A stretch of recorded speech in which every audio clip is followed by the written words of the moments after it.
अस्सलाम वालेकुम। अपनी इस वीडियो के अंदर हम क्लास 11 की एक्सरसाइज 12.6 के क्वेश्चन नंबर 2 को सॉल्व करेंगे। हमें रिक्वायर्ड है solve the following triangles in which A is equal to 32, B is equal to 40 and C is equal to 66।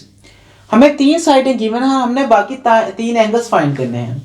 तो इस क्वेश्चन को सॉल्व करने से पहले मैं एक हदीस मुबारक बयान करूंगा, उसके बाद हम इस क्वेश्चन को सॉल्व करेंगे। तो बुक अबू दाऊद और तिरमिज़ी में से हदीस है कि हज़रत हंस रज़ी अल्लाह तआला अन्हु फरमाते हैं कि मैंने हज़रत अली रज़ी अल्लाह तआला अन्हु को देखा कि उन्होंने दो दुम्बे कुर्बानी किए और फरमाया इनमें से एक मेरी तरफ से है और एक हुजूर सल्लल्लाहु तआला अलैहि वसल्लम की तरफ से है। तो मैंने इनसे इसके मुतल्लिक़ गुफ्तगू की तो उन्होंने फरमाया कि हुजूर सल्लल्लाहु तआला अलैहि वसल्लम ने मुझे इसका हुक्म दिया है और मैं इसको कभी ना छोड़ूंगा। तो हदीस से वाज़ेह है कि हम हुजूर की तरफ से भी कुर्बानी दे सकते हैं। तो उम्मती को चाहिए कि अगर वो साहिब इस्तात हो तो वह हुजूर की तरफ से लाजमी कुर्बानी दिया करे। अब हम क्वेश्चन की तरफ आगे बढ़ते हैं।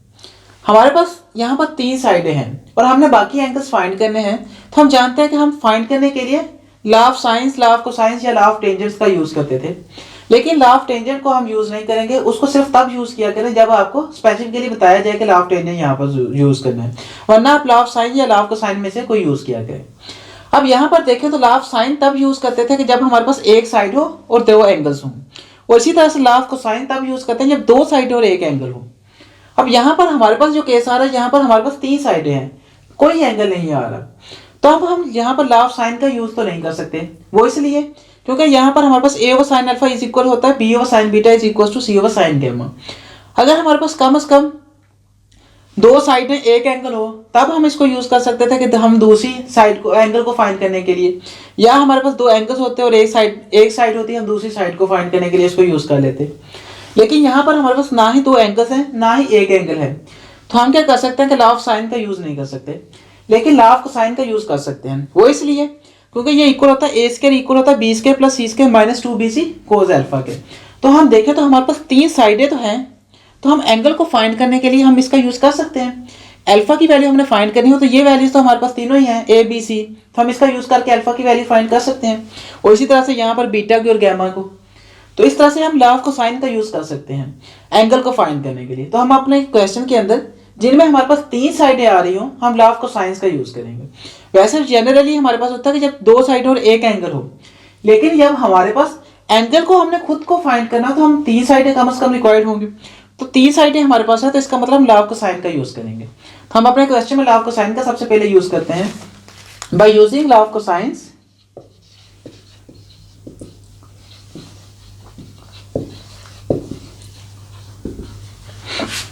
क्या है, ए स्क्वायर इक्वल होता है b square plus c square minus 2bc cos alpha. तो यहाँ पर वैल्यूज पुट कर देते हैं। ए हमारे पास है 32 का स्क्वायर, बी हमारे पास है 40 का स्क्वायर प्लस सी हमारे पास क्या है 66 का स्क्वायर माइनस 2b हमारे पास क्या 40 सी 66 कोस अल्फा। तो यहाँ से अगर इसको सोल्व कर लिया जाए तो 32 का स्क्वायर आ जाएगा हमारे पास 1024 इक्वल होगा 40 का स्क्वायर। 40 स्क्वायर हमारे पास क्या बन जाएगा 1600 होता है, हाँ 1600 प्लस 66 का स्क्वायर, ये हमारे पास होता है 4356 के इक्वल, माइनस इसको अगर मल्टीप्लाई करते हैं 40 को 2 से 80 मल्टीप्लाई बाय 66 आ जाएगा हमारे पास 5280 इंटू कोस अल्फा आ गया। अब यहाँ से हम क्या करते हैं कि हमारे पास क्या बन जाएगा, इसको भी ऐड कर लेते हैं 1600 प्लस 4356, ये हमारे पास बन जाएगा 5956 माइनस 5280 कोस अल्फा इक्वल होगा 1024 के। अब यहाँ पर देखें तो हमारे पास इस तरफ ऐड हो रहा है तो इस तरफ जाकर माइनस हो जाएगा, तो 1024 माइनस 5956 आ जाएगा, किसके इक्वल होगा माइनस 5280 कोस अल्फा के। तो इसमें से हम क्या कर लेते हैं 1024, तो ये हमारे पास इक्वल आ जाएगा 4932 के माइनस 4932, और इसको अगर हम इक्वल आ जाएगा -5280 कोस अल्फा के। माइनस से माइनस कैंसिल कर देते हैं और इसको इस पे डिवाइड करके हम यहाँ से कोस अल्फा की वैल्यू फाइंड कर लेते हैं। बेसिकली हमें अल्फा को फाइंड करना है तो हम अल्फा को फाइंड कर लेंगे।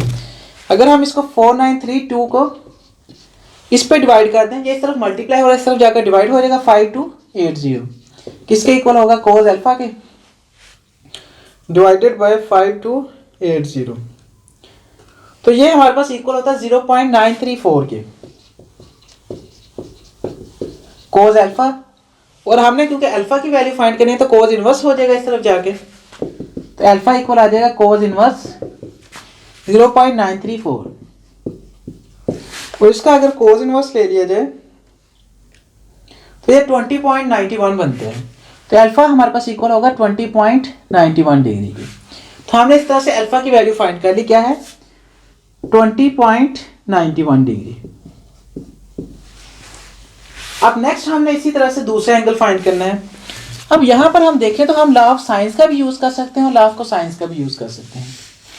लॉ ऑफ साइन का इसलिए यूज कर सकते हैं कि हमारे पास जैसे हमने बीटा फाइंड करना है तो हमारे पास ए की वैल्यू भी है, बी की वैल्यू भी है, अल्फा की वैल्यू भी है, तो हम बीटा यहाँ से फाइंड कर सकते हैं। उसके अलावा हम लॉ ऑफ कोसाइन का भी यूज कर सकते हैं क्योंकि हमारे पास तीनों साइडें भी हैं।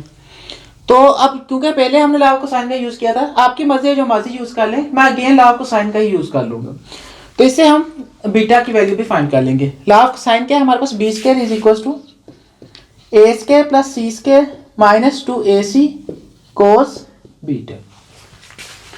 तो यहाँ से बी स्क्वायर की वैल्यू हमारे पास क्या बन जाएगी 40 का स्क्वायर, ए हमारे पास 32 का स्क्वायर प्लस सी स्क्वायर हमारे पास क्या बन जाएगा 66 का स्क्वायर माइनस 2 ए हमारे पास क्या 32 और सी हमारे पास क्या है 66 कोस बीटा आ गया।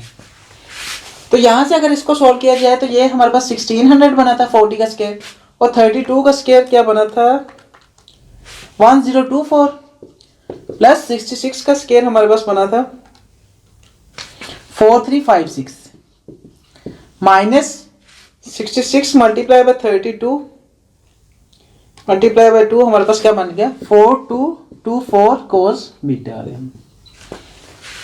तो यहां से इसको हम ऐड कर लेते हैं और इस तरफ ले जाकर माइनस कर देते हैं। तो 1600 में से माइनस क्या हो जाएगा, इसको ऐड करके इसमें से माइनस कर देते हैं।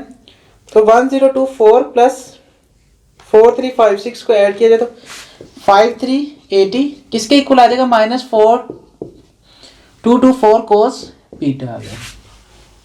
तो 5380 में से 1600 माइनस कर दें तो -3780 के इक्वल आ जाएगा -4224 कोस बीटा। और माइनस से माइनस को कैंसिल कर देते हैं, ये इस तरफ मल्टीप्लाई हो रहा है तो इस तरफ जाकर डिवाइड हो जाएगा, डिवाइडेड बाय 4220 किसके इक्वल आ गया कोस बीटा के। तो इसको 4220 पे डिवाइड कर दिया जाए तो ये इक्वल होता है 0.895 के। कोस बीटा किसके इक्वल आ गया 0.895 के इक्वल। और हमने क्योंकि बीटा की वैल्यू फाइंड करनी है तो ये कोस इनवर्स हो जाएगा सिर्फ जाकर। तो बी इसका कोस इनवर्स ले लेते हैं, कोस इनवर्स 0.895 का। तो इसका कोस इनवर्स ले लिया जाए तो ये आता है 26.39 के इक्वल।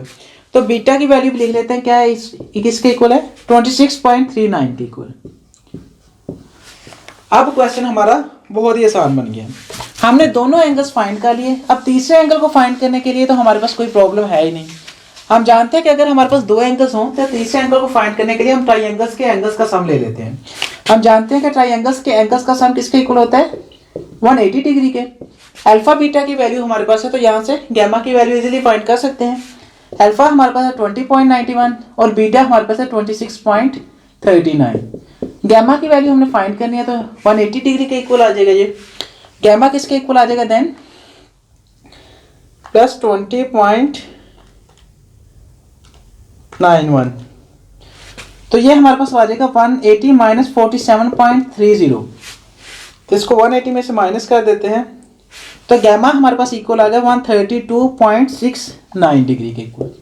तो ये हमारे पास गैमा की वैल्यू हो गई 69 डिग्री। अब देखें तो हमारे पास तीनों साइडें भी आ गई, तीनों एंगल्स भी आ गए। आप यहाँ पर स्टॉप करना चाहें तो आपकी मर्जी है, ये क्वेश्चन आपका बिल्कुल ठीक होगा आंसर। डिग्री में। अगर आप चाहें कि आप डिग्री से मिनट्स में भी कन्वर्ट कर दें, क्योंकि पॉइंट्स आ रहे हैं हमारे पास, तो आप मिनट्स में भी कन्वर्ट कर सकते हैं। मैं आपको करवा देता हूँ मिनट्स में भी कन्वर्ट। तो यहाँ पर एल्फा हमारे पास क्या बन जाएगा 20 डिग्री, और हम जानते हैं कि 0.91 को हम 60 से मल्टीप्लाई करेंगे तो मिनट्स में आ जाएगा। 0.91 को 60 से मल्टीप्लाई किया तो ये हमारे पास 54 मिनट्स बन जाएंगे। और 0.6 को अगेन आ रहा है तो उसको हम सेकंड में भी कन्वर्ट कर सकते हैं, लेकिन आप यहाँ तक स्टॉप कर दें तो आपकी ठीक है, मिनट्स तक आप इनफ है। अब इसी तरह से बीटा को भी कर लेते हैं, 26 मिनट डिग्री बन जाएगा, और 0.39 को 60 से मल्टीप्लाई कर देते हैं तो ये 23 मिनट्स आ जाएंगे। और इसी तरह से गैमा हमारे पास क्या बन जाएगा 132 डिग्री, और 0.69 को अगेन 60 से मल्टीप्लाई करें तो 41 मिनट्स बन जाएंगे। तो ये हमारे पास क्या बन गया, गैमा किसके इक्वल आ गया 132 डिग्री 41 मिनट्स। हम देख सकते हैं कि हमने तीनों एंगल्स फाइंड कर लें, जबकि हमारे पास 3 साइडें थी। आई होप ये वीडियो आपके लिए काफ़ी ज़्यादा बेनिफिशियल होगी। अगर आपको ये वीडियो पसंद आई हो तो इस वीडियो को लाजमी लाइक कीजिएगा, हमारे चैनल को लाजमी सब्सक्राइब कीजिएगा। सो जैसे नई वीडियोस अपलोड होती है हम जल्द से जल्द उन वीडियोस को देखते हैं। Thank you so much for watching. मिलते हैं नेक्स्ट वीडियो के अंदर। अल्लाह हाफिज़।